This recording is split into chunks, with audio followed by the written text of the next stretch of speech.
Hi everyone, this is Mark from MMR Adventures with a cruise tip for all the beer drinkers out there.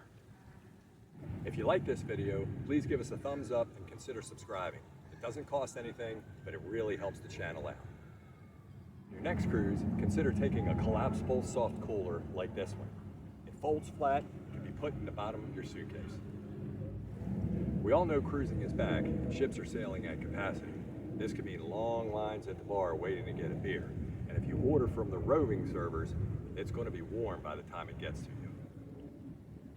This little guy can solve a lot of those aggravating issues. If you don't have the drink package, go up to the bar, order 6 unopened beers, and ask the bartender to put ice on top of them.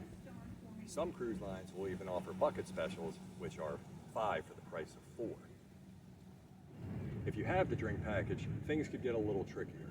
Some cruise lines will still let you order more than 1 unopened beer at a time, but some cruise lines will limit you to 1 beer per person per visit at the bar.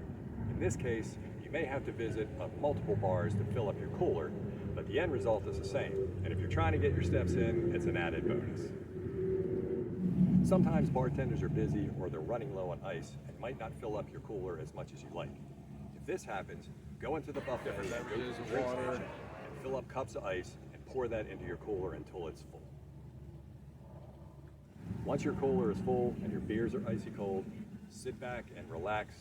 It will be a while before you have to go back up to the bar.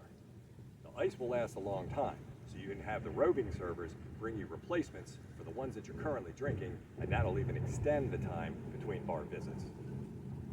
We hope this tip will make your cruising experience more enjoyable. We never leave home without one of these. You shouldn't either. I'll see you at the bar.